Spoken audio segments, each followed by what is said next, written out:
All right, guys, welcome to Isaiah 11, the reign of Jesse's offspring. And we already know this is going to be about Jesus. Since chapter 7, we've been talking about Jesus, and we're getting a lot of really good insights into what's um, uh, what Isaiah is happening and stuff involving the tribulation. How amazing that today's Easter and daily prayer was about that, and now we're going to have Isaiah. See, the Lord's putting this together, guys, because the video I did this morning for daily prayer, I was given all that last night. That's why it was so long, because it was extra stuff that was put into it. Um, and this is going to really kind of, I think, bounce off of that too. The reign of Jesse's offspring, which is Jesus. There shall come forth a rod from the stem of Jesse, and a branch shall grow out of his roots. Notice that's capitalized. It's Jesus. That's Jesus Christ. The Spirit of the Lord shall rest upon him, the Spirit of wisdom and understanding, the Spirit of counsel and might, the Spirit of knowledge and of the fear of the Lord. His delight is in the fear of the Lord, and he shall not judge by the sight of his eyes, nor decide by the hearing of his ears, but with righteousness he shall judge the poor, and decide with equity for the meek of the earth.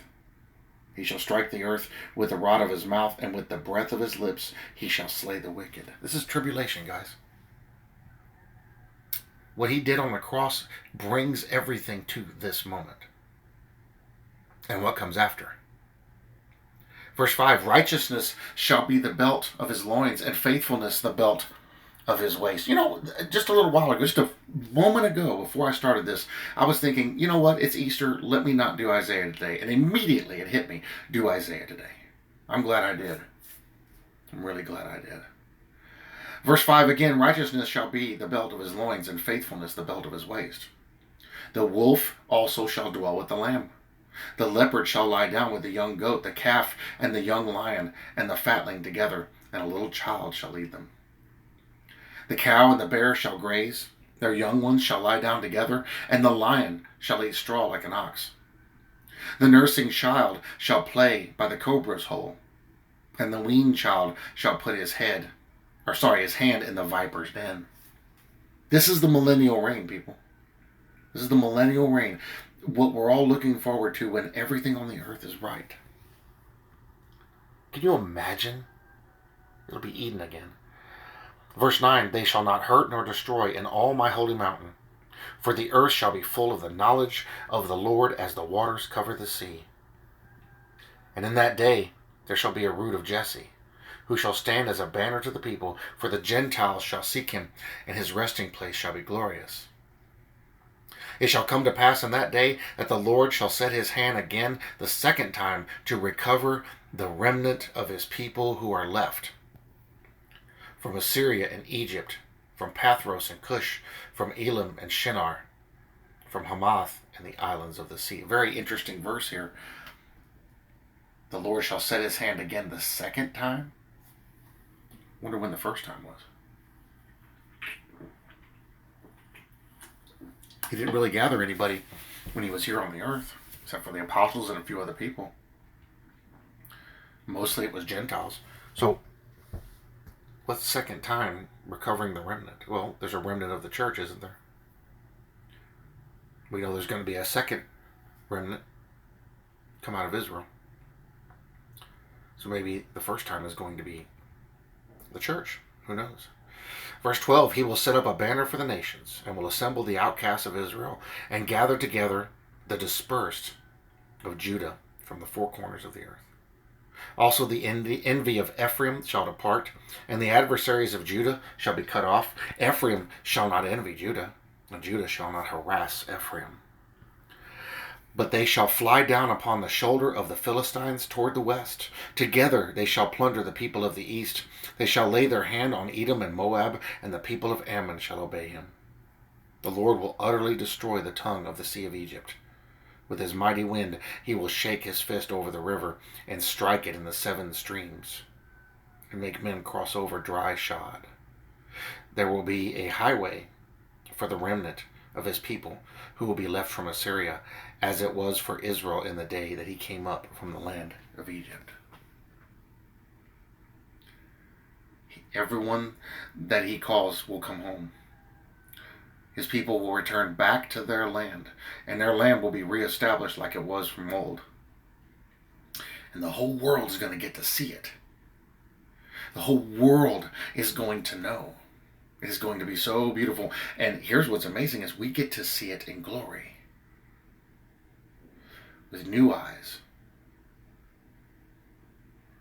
And we get to see his hands work. With your own eyes, you will see his face and see his hands work. It's going to be amazing. It's going to be incredible. I'm so looking forward to that time when everything's set right, when truth reigns, when justice reigns, when we can go and sit and just listen to him talk and teach us. Tell us his story. And to get to see the earth go back to what it used to be, to look the way it's supposed to be. Now here's another blessing attached to that, is that after the end, we get to see a brand new earth. What is that going to look like?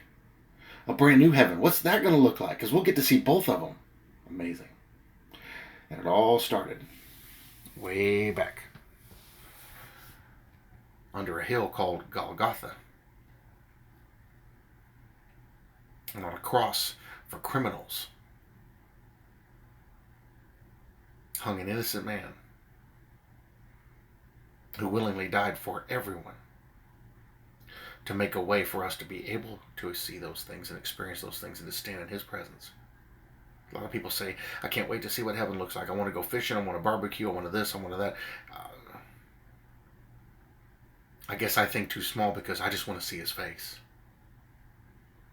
I want to stand in his presence and see his face, and I want to see the face of my God.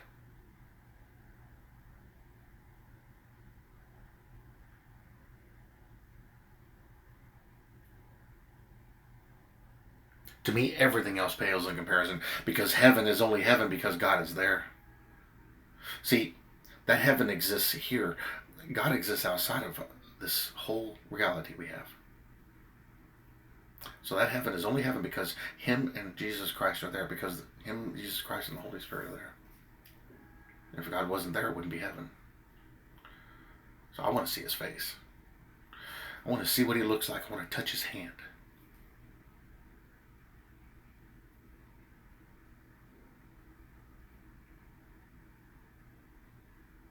Guys, that was Isaiah 11.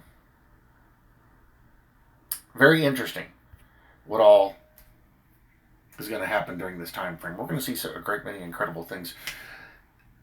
Isaiah 12 is next, a hymn of praise.